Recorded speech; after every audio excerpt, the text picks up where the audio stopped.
Friend, welcome to teaching exam study. दोस्तों, आज हम डिस्कस करेंगे बिहार दरोगा की जो खान सर की टेस्ट सीरीज है उसकी टेस्ट संख्या 5 का हम अध्ययन करेंगे और इसमें इम्पोर्टेंट जो प्रश्न है उसका हम व्याख्या करेंगे और सही उत्तर को टिक आउट करेंगे। तो आप वीडियो पूरा देखें, वीडियो काफ़ी अच्छी रहेगी और आपको आने वाले जो बिहार एसआई की एग्ज़ाम है इसमें से आपको ये सीट जो है वो काफ़ी बेनिफिट साबित होगी। तो आप वीडियो को पूरा देखें। कह रहा है कि विश्व की प्रमुख जनजातियों को उनके निवास क्षेत्र से सम्मिलित करनी है।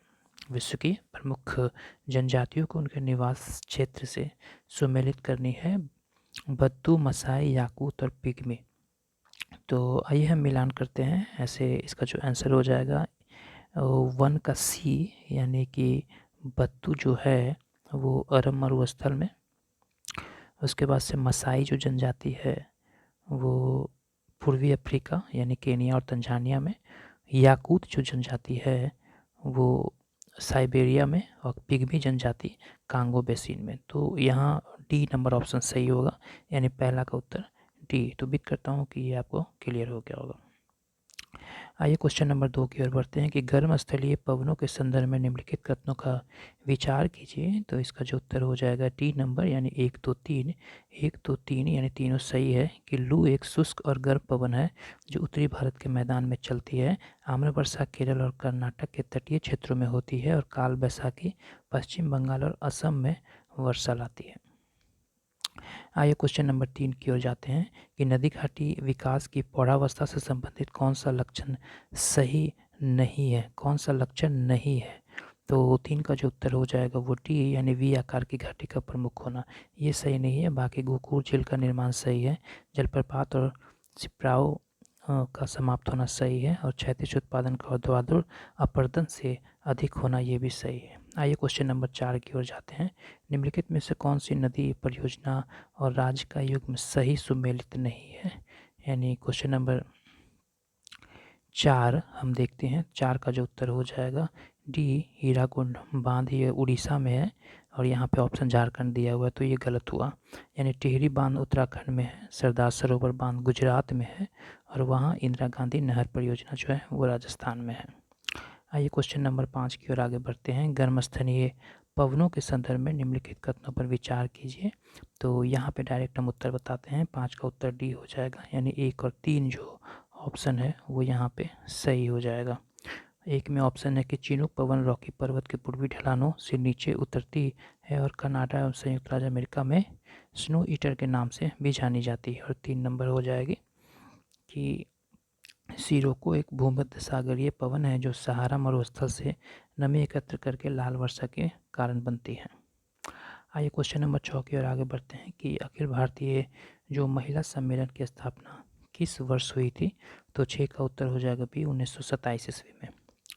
7 नंबर प्रश्न है कि भारत की काली मृदा के संदर्भ में निम्नलिखित कथनों पर विचार कीजिए। तो इसका उत्तर हो जाएगा 1, 2, 3। ये तीनों सही हैं कि इसका निर्माण दक्कन ट्रैप के बेसाल्ट लावा के विखंडन से हुआ है। यह मृदा कपास की खेती के लिए अत्यंत उपयुक्त है और इसका विस्तार मुख्यतः गुजरात, महाराष्ट्र, मध्य प्रदेश और आंध्र प्रदेश में है। आइए क्वेश्चन नंबर 8 की ओर आगे बढ़ते हैं कि निम्नलिखित पठारों को उनके संबंधित देशों के साथ सुमेलित करनी है। तो यहाँ पे उत्तर हो जाएगा 1 का सी, यानी कि माटो ग्रेसो पठार ब्राज़ील में, वहीं 2 का 1 चियापास पठार मैक्सिको में, वहीं तिब्बत का पठार जो है वो तिब्बत का पठार चीन में और अनातोलिया का पठार ब्राज़ील में है। आइए क्वेश्चन नंबर 9 है कि रॉयल एशियोटिक सोसाइटी की स्थापना कहाँ हुई थी। काफ़ी इंपॉर्टेंट प्रश्न है। तो 9 का उत्तर हो जाएगा ए, लंदन में। 10 नंबर प्रश्न है कि भारत और ऊर्जा संसाधन के संबंध में निम्नलिखित कथनों पर विचार कीजिए। तो 10 का जो उत्तर हो जाएगा ए, 1 और 2 सही है। यानी तारापुर भारत का परमाणु ऊर्जा संयंत्र है और दामोदर घाटी तापीय ऊर्जा उत्पादन का प्रमुख केंद्र है।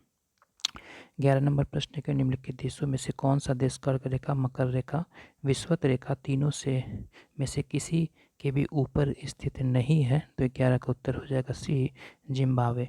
निम्नलिखित में से कौन सा टाइगर रिजर्व तमिलनाडु में स्थित है। बांदीपुर, मधुमलाई, नागरहोल या पेरियार। तो 12 का उत्तर हो जाएगा बी, यानी मृदुमलाई। 13 है कि निम्नलिखित को उनके संबंधित राज्यों एवं केंद्र शासित प्रदेशों के द्वारा उनके द्वारा जोड़े जाने वाले क्षेत्रों के आधार पर सम्मिलित करना है। तो 13 का उत्तर हो जाएगा सी, यानी 1 का सी जो जिला दर्रा श्रीनगर को लेह को जोड़ता है, और 2 का ए नाथुला दर्रा सिक्किम को चुम्बी घाटी से जोड़ती है, और सिपकिला दर्रा सतलुज नदी भारत में प्रवेश करती है और हिमाचल प्रदेश में स्थित है, यानी 3 का बी। आगे 14 नंबर प्रश्न है कि भारत के टाइगर मैन के रूप में किसे जाना जाता है। तो इसका उत्तर बी हो जाएगा, कैलाश सांखला को टाइगर मैन ऑफ इंडिया के रूप में जाना जाता है। क्वेश्चन नंबर 15, निम्नलिखित में से किस वैज्ञानिक को जैव विविधता के पिता के रूप में जाना जाता है। तो 15 का उत्तर हो जाएगा बी, एडवर्ड विल्सन को। 16 और 17 नंबर प्रश्न देखते हैं। 16 नंबर प्रश्न है कि खाद्य श्रृंखला में ऊर्जा हस्तांतरण के 10% सिद्धांत यानी लॉ ऑफ एनर्जी ट्रांसफर का प्रतिपादन किसने किया था। तो 16 का उत्तर हो जाएगा ए, लिंडमैन ने। नमामि गंगे मिशन की शुरुआत कब हुई थी। तो 17 का उत्तर हो जाएगा बी, 2014 में। वहीं 18 है कि क्षेत्रफल के आधार पर भारत का सबसे बड़ा वन्य जीव अभ्यारण्य कौन सा है। तो कच्छ का रण। वहीं है कि पर्यावरण प्रदूषण और उपचार पर 15वां अंतर्राष्ट्रीय सम्मेलन का आयोजन कहाँ हुआ था। तो 19 का उत्तर हो जाएगा सी, पेरिस फ्रांस में। आगे है प्रश्न संख्या 20 की भारत में विदेशी मुद्रा की मांग बढ़ जाती है तो भारतीय रुपया क्या होता है। भारतीय रुपया अवमूल्यन हो जाता है। क्वेश्चन नंबर 21 है कि हिंदू ग्रोथ रेट का संबंध किससे है। तो हिंदू ग्रोथ रेट का संबंध जीडीपी से है। मुद्रा के आंतरिक मूल्य का अर्थ क्या होता है। तो 22 का उत्तर हो जाएगा बी, मुद्रा का धात्विक मूल्य। 1991 ईस्वी की नई आर्थिक नीति के मुख्य घटक कौन कौन से हैं। तो 23 का उत्तर हो जाएगा ए, उदारीकरण, निजीकरण और वैश्वीकरण। क्वेश्चन नंबर 24 है कि निम्नलिखित में से कौन सा कर प्रत्यक्ष कर नहीं है। तो 24 का उत्तर हो जाएगा ए, सेवा कर। प्रत्यक्ष कर सुधार से संबंधित निम्नलिखित में से कौन सी समिति है। 25 नंबर प्रश्न का उत्तर हो जाएगा बी, राजा चौलैया समिति। क्वेश्चन नंबर 26 है कि उपकार शब्द की व्युत्पत्ति है। तो 26 का उत्तर हो जाएगा बी, उप प्लस क्री। वृक्ष शब्द किस लिंग का है और क्यों है। तो 27 का उत्तर हो जाएगा सी, वृक्ष पुल्लिंग है और परंपरागत प्रयोग में है। क्वेश्चन नंबर 28 अंग्रेजी का है कि ही इंस्टीड खाली स्थान माई गोइंग देयर। तो 28 का जो उत्तर हो जाएगा वो होगा सी, on. He insisted on my going there. Question number 29 है, काफ़ी इंपॉर्टेंट प्रश्न है कि choose the most appropriate meaning of the idiom to beat around the bush. इसका जो ईडियम का सही अर्थ होगा to avoid the main topic. Question number 30 का हम उत्तर बता देते हैं कि राजू उत्तर की ओर 10 किलोमीटर चलता है और फिर दाएं मुड़कर 5 किलोमीटर चलता है, फिर दाएं मुड़कर 10 किलोमीटर चलता है। वह अपने आरंभिक बिंदु से कितनी दूर और किस दिशा में जा रही है।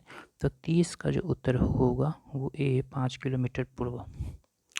31 नंबर प्रश्न है कि एक परीक्षा में अनीता का स्थान ऊपर से 14वां और सीता का स्थान नीचे से 16वां है। यदि उनके बीच 5 छात्र हैं तो कक्षा में कुल कितने छात्र हैं। तो 31 का उत्तर हो जाएगा सी, यानी 35। भारत के भूवैज्ञानिक इतिहास के संबंध में निम्नलिखित कथनों पर विचार करना है।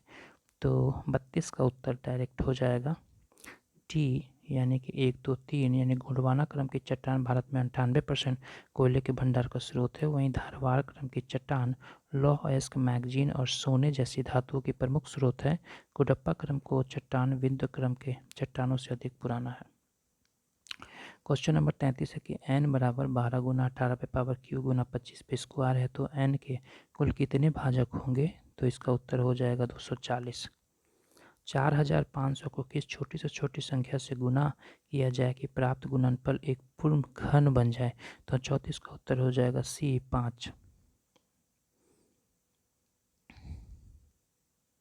1 से 100 तक ऐसी कितनी संख्या हैं जो 2 और 3 से विभाज्य नहीं है। तो 35 का उत्तर हो जाएगा बी, 33। जब एक संख्या को 10, 15 और 20 से विभाजित किया जाता है तो शेषफल क्रमशः 7, 12, 17 प्राप्त होता है। तो ऐसी सबसे छोटी संख्या कौन सी होगी। तो उत्तर हो जाएगा 57।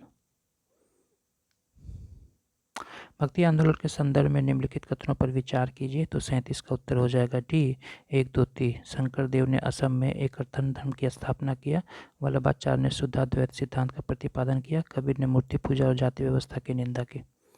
क्वेश्चन नंबर 38 हो जाएगा अशोक के शिलालेख के संदर्भ में निम्नलिखित कथनों पर विचार कीजिए। तो 38 का उत्तर हो जाएगा सी, यानी ये 2 और 3 यानी मास्की और गुर्जरा के शिलालेखों में अशोक का नाम पर्याप्त होता है। और 13वें शिलालेख में कलिंग युद्ध और अशोक के हृदय में परिवर्तन वर्णन है। क्वेश्चन नंबर 39 है कि वैदिक काल से संबंधित निम्नलिखित कथनों में से कौन सा युग्म गलत है। तो 39 का उत्तर हो जाएगा सी, अयस मतलब सोना। गोमत मतलब धनवान व्यक्ति होता है और विष मतलब जन का समूह और गविष्ठ मतलब गायों की खोज के लिए युद्ध। आगे है क्वेश्चन नंबर 40 का उत्तर हो जाएगा सी, यानी केवल 3। कह रहा है कि निम्नलिखित कथनों पर विचार कीजिए। किरातार्जुनीयम शिव अर्जुन संवाद पर आधारित महाकाव्य है। क्वेश्चन नंबर 41 है कि किस भारतीय राजा को प्रथमे शूद्र कहा जाता है। तो 41 का उत्तर हो जाएगा सी, गौतमीपुत्र सतकर्णी को। क्वेश्चन नंबर 42 है कि दिल्ली सल्तनत के प्रशासनिक सुधारों के संदर्भ में निम्नलिखित कथनों पर विचार कीजिए। तो 42 का उत्तर हो जाएगा डी 1, 2, 3। इल्तुतमिश ने तुर्क चलगानी का गठन किया। बलबन ने सिजदा और पोबोस की फारसी परंपरा शुरू की थी और अलाउद्दीन खिलजी ने दाग और हुलिया प्रणाली शुरू की। क्वेश्चन नंबर 43 है कि हिंदू महासभा की स्थापना किस वर्ष हुई थी। तो 43 का आंसर हो जाएगा बी, 1915 ईस्वी में। इंडियन मिरर समाचार पत्र किस संस्था से जुड़ा हुआ है। तो 44 का उत्तर हो जाएगा बी, ब्रह्म समाज से। क्वेश्चन नंबर 45 है, मिलान करना है कि निम्नलिखित सूची में नारे और नेता स्रोत के साथ सुमेलित करना है। तो 45 का जो उत्तर आई है मिलान करते हैं। ऐसे 45 का उत्तर ए आप देखेंगे, एक का बी होगा, यानी मारूफ फिरंगी को मंगल पांडे जी ने कहा था। वहीं सरफरोशी की तमन्ना अब हमारे दिल में है, राम प्रसाद बिस्मिल्ला का कथन है। वहीं स्वराज हमारा जन्मसिद्ध अधिकार है, बाल गंगाधर तिलक। और दिल्ली चलो का नारा आज़ाद हिंद फौज के द्वारा दिया गया था। 46 नंबर प्रश्न है कि भारतीय दंड संहिता यानी कि इंडियन पैनल कोड IPC का प्रारूप किस गवर्नर जनरल के समय तैयार हुआ था। तो इसका जो उत्तर हो जाएगा वो 46 का उत्तर बी हो जाएगा, लॉर्ड कैनिंग के समय।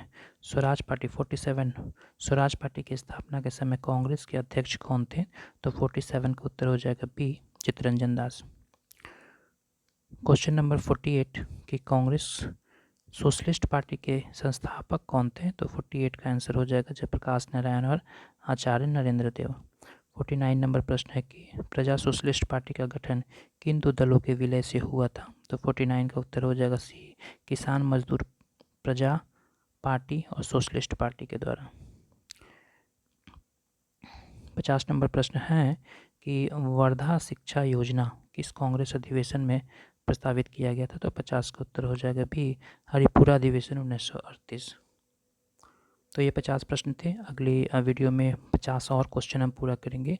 अगर वीडियो अच्छा लगा हो तो अपना राय जरूर दें। वीडियो देखने के लिए धन्यवाद। Thank you very much.